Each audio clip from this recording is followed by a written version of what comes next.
অগণিত শুকরিয়া আদায় করছি আজ এই ঐতিহ্যবাহী দিনী প্রতিষ্ঠানে সৈয়দুস শুহাদা মজলুমে কারবালা ইমাম হুসাইন রাদিয়াল্লাহু তাআলা আনহু সহ যারা কারবালার জমিনে ন্যায়ের জন্য, হকের জন্য, সত্যকে প্রতিষ্ঠিত করার জন্য নিজেদের খুন দিয়েছেন, রক্ত ঢেলে দিয়েছেন, সেই সমস্ত শহীদ কারবালাকে স্মরণ করার মতো যে আমরা সুযোগ পেয়েছি, আমরা সকলেই শুকরিয়া দান উচ্চারণ করি আলহামদুলিল্লাহ। আসলে এই কথা আমি বরাবর সাথে এতটুকু বলতে চাই, কেন আমরা শহীদ কারবালাকে স্মরণ করি, কেন আমরা আমাদের ভাইকে মহব্বত করি। আমাদের উপাধ্যক্ষ মহোদয় এবং মাওলানা ইব্রাহিম হানাফি সাহেব সহ আমাদের অতিথিবৃন্দর মুখ থেকে আপনারা সবাই জেনেছেন, বুঝেছেন যে আহলে বাইতে রাসূল, নবীর পরিবার, নবীর যারা আওলাদ, যারা কারবালার ময়দানে ইমাম হুসাইনের নেতৃত্বে শাহাদাত বরণ করেছেন, ওনারাই হচ্ছে দ্বীন, ওনারাই হচ্ছেন ইমাম। কেন? আল্লাহর প্যারা রাসূল যেটা ইমাম কাজী আয়াজ তার কিতাব ও শেফার মধ্যে এনেছেন, আল্লাহ রাসূলের এই হাদিস থেকে আহলে বাইতের গুরুত্ব এবং মর্যাদা বোঝা যায়। যে আল্লাহ রাসূল বলেছেন না, মারিফাতু আলে মুহাম্মাদিন সাল্লাল্লাহু আলাইহি ওয়াসাল্লাম বারাআতুম মিনান নার। রাসূলের পাকের আহলকে, নবীর পরিবারকে চিনা, জানা, তাদেরকে সম্মান করা, তাদের প্রতি মহব্বত এবং ভালোবাসা রাখা, এটা হচ্ছে বারাআতুম মিনান নার, জাহান্নাম থেকে মুক্তি পাওয়ার একটা সুযোগ। সুবহানাল্লাহ। এবং আল্লাহর রাসূল ইমাম আহমদ বিন হাম্বল, যিনি হাম্বলি মাযহাবের ইমাম, চার মাযহাবের একজন ইমাম, যার ছাত্র হচ্ছে ইমাম বুখারী এবং ইমাম মুসলিম, সেই ইমাম আহমদ বিন হাম্বল ওনার মুসনাদে আহমদের মধ্যে এনেছেন, আল্লাহর নবী বলেন, মান আহাব্বানি ওয়া আহাব্বা উম্মাহুমা ওয়া আবাহুমা কানা মাই ফি দারাজাতি ইয়াউমাল কিয়ামা। সুবহানাল্লাহ। রাসূল পাক বলেন, যারা আমাকে ভালোবাসলো, আমার ওয়া হাযাইনি শব্দটা আছে, যারা আমার এই দুই নবীকে ভালোবাসবে, ওয়া উম্মাহুমা তাদের মা ফাতেমাতুজ জাহরাকে ভালোবাসবে, ওয়া আবাহুমা তাদের বাবা মাওলা আলীকে যারা ভালোবাসবে, তারা আমি রাসূলের সাথেই কিয়ামতের ময়দানে থাকবে। সুবহানাল্লাহ। এই জন্য আমরা আহলে বাইতকে স্মরণ করি, আহলে বাইতকে মহব্বত করি।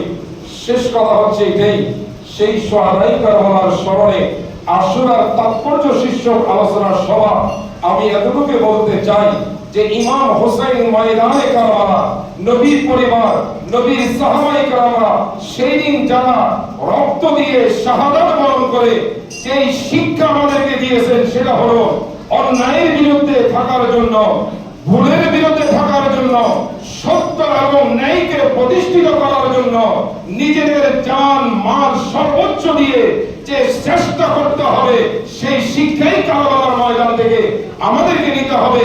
আজকের এই অনুষ্ঠানে তোমরা যারা আমাদের শিক্ষার্থী, বিভিন্ন শ্রেণী, তোমাদের প্রতি কথা আমাদের উদাত্ত আহ্বান থাকবে।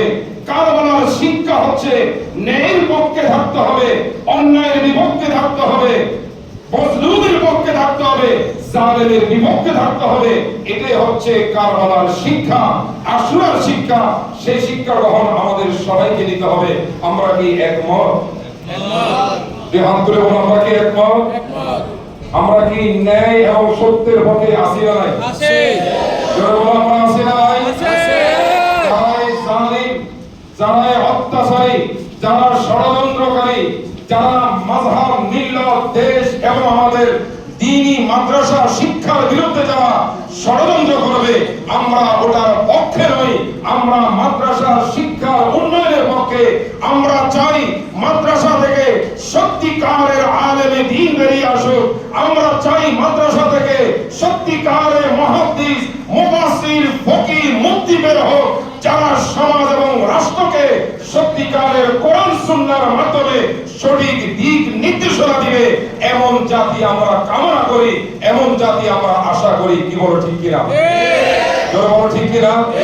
এই আশা এবং প্রত্যাশা রেখে আজকের এই অনুষ্ঠানে আমরা আসলে আমাদের সম্মানিত অতিথি বৃন্দদেরকে আমরা অনেক কষ্ট দিয়েছি। আসলে এটা আমাদের আগের শিডিউল প্রোগ্রাম ছিল বিদায়, যেহেতু আগামী রোববার আশুরা, সেই আশুরাকে সামনে রেখে আমাদের আর অনুষ্ঠান করার সময় নেই বিদায় আমরা অল্প সময়ের মধ্যে এই প্রোগ্রাম আমরা আয়োজন করেছি। আমাদের সম্মানিত অতিথিবৃন্দ, আমাদের শিক্ষক এবং আমাদের ছাত্রছাত্রী যারা উপস্থিত সবাইকে আন্তরিকভাবে ধন্যবাদ জানাচ্ছি, মোবারকবাদ জানাচ্ছি। পাশাপাশি আজকে আমাদের স্যারদের মুখ থেকে তোমরা সবাই জেনেছো, আমরা সবাই জেনেছি যে আমাদের এই মাদ্রাসা উত্তর চট্টগ্রামের এমন একটি পজিশন, এমন একটি জায়গা, আমাদের এই মাদ্রাসা থেকে ডান দিকে রাউজান এবং রাঙ্গামাটির পথ, আমাদের এই মাদ্রাসার সামনে থেকে বাম দিকে ফটিকছড়ি এবং খাগড়াছড়ির পথ, অর্থাৎ বিভিন্ন জেলার প্রাণ কেন্দ্র আমাদের এই প্রতিষ্ঠান এমন একটা জায়গা, যেই জায়গাটা, যেটার লোকেশন, যেটা যাতায়াত ব্যবস্থা এত উন্নত, সেই প্রতিষ্ঠানটি দীর্ঘ 1965 সালে প্রতিষ্ঠিত হয়ে 1976 সালে এই মাদ্রাসা ফাজিল অধিভুক্ত হয়েছিল। কিন্তু আমরা এই মাদ্রাসাকে আমরা অবহেলিত দেখেছি। এই মাদ্রাসা কামিল হয় নাই, অনার্স পায় নাই, মাস্টার্স পায় নাই। এটা মাদ্রাসার জন্য দুর্ভাগ্য, এলাকাবাসীর দুর্ভাগ্য। যার কারণে আমি এলাকাবাসী সকলের প্রাণের দাবি হচ্ছে এই মাদ্রাসার সর্বোচ্চ বিদ্যাপীঠ কামিল, অনার্স, মাস্টার্স এ রূপান্তরিত হোক। এটা আমাদের সকলের প্রাণের দাবি। তোমরা কি বল, আমাদের দাবির সাথে কি একমত? জোরে বলো একমত। আল্লাহ আমাদের এই দাবি আল্লাহর কাছে আমরা কামনা করব। আল্লাহ পাক এই শাহাদাই কারবালার মাসে, আশুরার মাসে আহলে বাইতে রাসূলের ওসিলা আমাদের এই মাদ্রাসা যেন কামিলে পরিণত এবং পর্যায়ক্রমে অনার্স এবং মাস্টার্সে রূপান্তরিত হয়, আমরা সেই প্রত্যাশা রাখছি। এবং আমাদের সম্মানিত মেহমানবৃন্দকে, আমার অতিথিবৃন্দদের কাছে আমরা অনেক কৃতজ্ঞ। ওনারা দীর্ঘ সময় জার্নি করে সকালে রওনা করে প্রায় দুপুরের পরে এসে আমাদের মাঝে পৌঁছেছেন। আমরা আন্তরিকভাবে, অত্যন্ত আন্তরিকভাবে আমরা খুশি এবং স্যারদেরকে আমরা আন্তরিক মোবারকবাদ জানাই। আল্লাহ পাক রব্বুল আলামিন আমাদের স্যারদের মাধ্যমে আমাদের কাঙ্ক্ষিত, আমাদের প্রত্যাশা আল্লাহ যেন পূরণ করে, সকলে বলি আমিন। এবং এই মাদ্রাসার মাধ্যমে এই উত্তর চট্টগ্রামের এই ঐতিহ্যবাহী মাদ্রাসা যাতে দিন মাযহাব মিল্লাতের খেদমতে অগ্রণী যেন ভূমিকা রাখতে পারে, আমরা সেই চেষ্টায় আমরা আছি। আল্লাহ পাক আমাদের চেষ্টা প্রচেষ্টার মধ্যে রহমত এবং বরকত দান করুন, সকলে বলি আমিন। সবাইকে আন্তরিক ধন্যবাদ এবং মোবারকবাদ। আসসালামু আলাইকুম ওয়া রাহমাতুল্লাহি ওয়া বারাকাতুহু।